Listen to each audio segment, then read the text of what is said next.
I know there's definitely a bunch of cards from Johannes that I played in my history, because that name is very to the point where, yeah, like I was saying earlier that the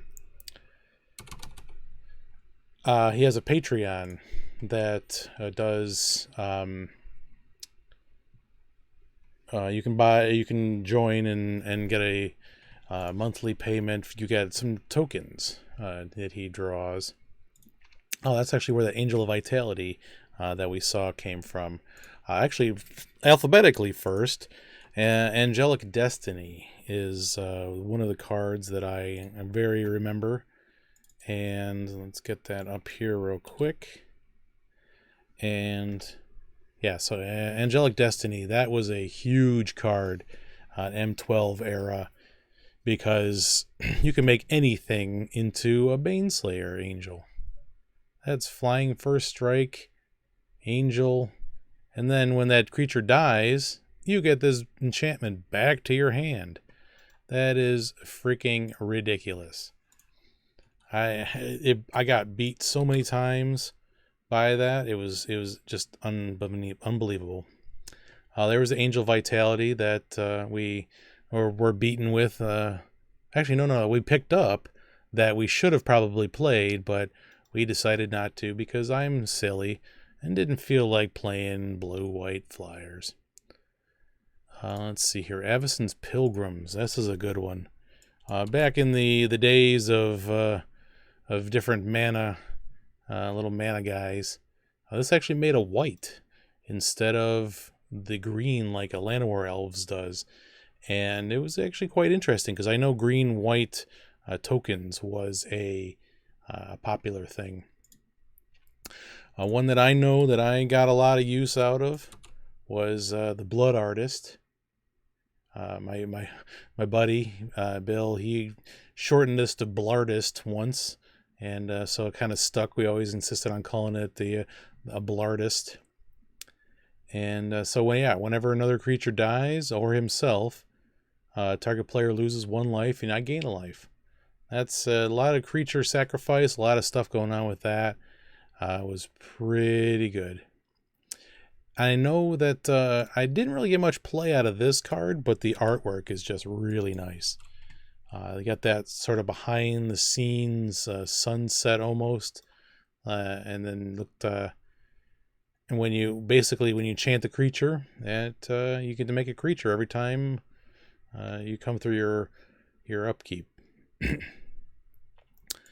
One that's I never really got much use in modern, but he did the redraw for some of the modern Masters sets was the Daybreak Coronet. I know a lot of green white decks played that stuff, and it was pretty cool, but I never got to it. But it's still a really nice card. I like the got the sunlight looking from the behind and the Leonin. I think one of the most beautiful cards that I've ever gotten. I kind of want to wish I wished I gotten a foil version of this. I really want um uh a print of this. The stained glass wings on Gift of Orzhova. It was really nice. Let me I want to blow this one up a bit because this is one of my favorites. Since we're just looking at the artwork here, let's just crop in on the artwork and make that nice and huge.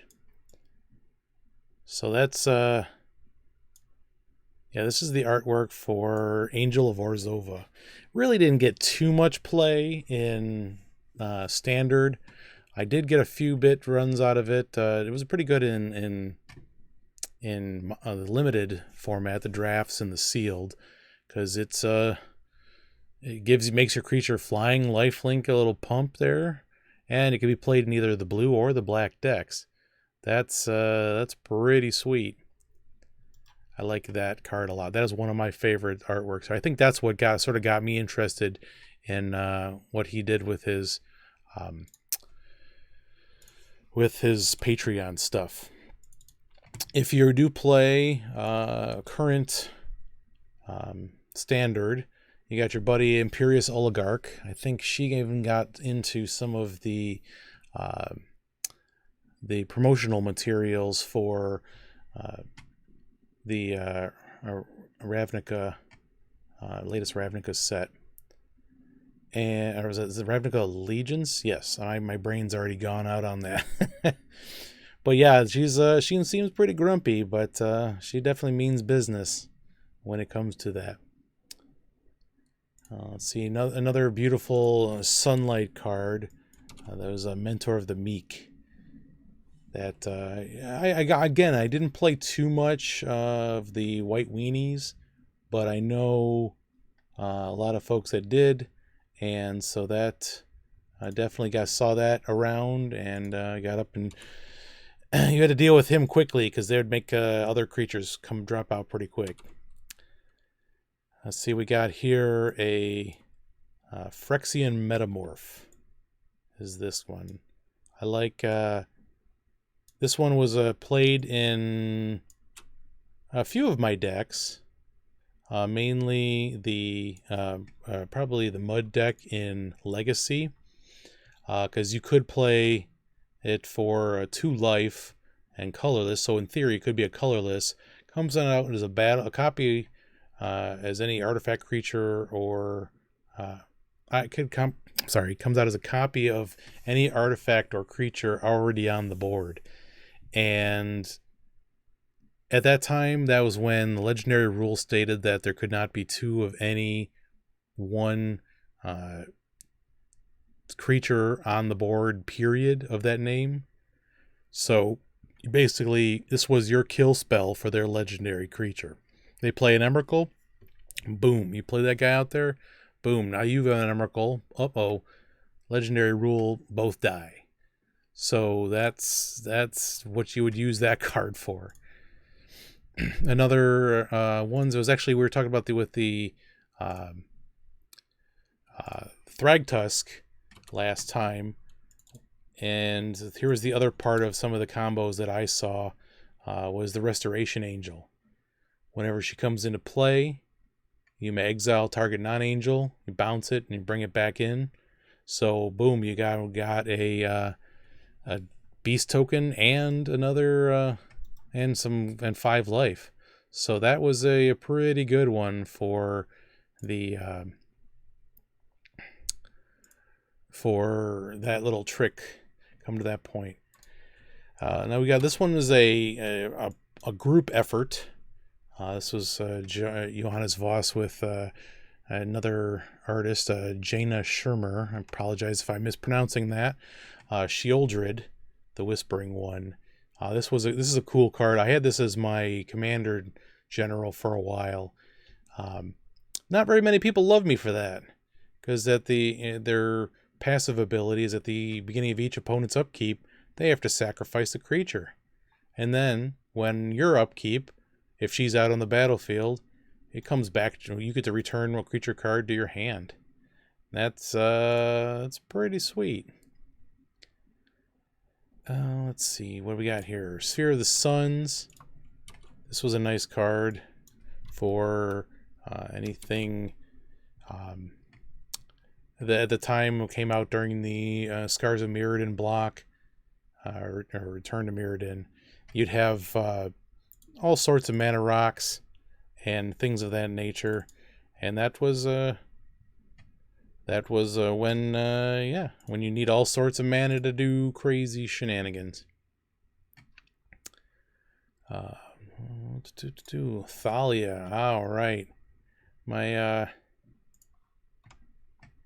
this lady, she did some serious work when it came to shutting down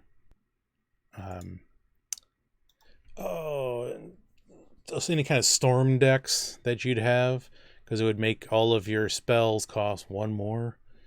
Again, we got it seems a lot of his common themes is the sun overhead or in the background that really kind of affects. He did a lot of angels stuff.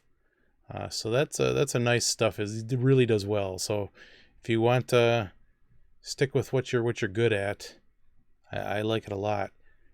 Now, isn't one of the last one that I haven't seen too much, but again, here's reassuring the technique of the sunlight stuff.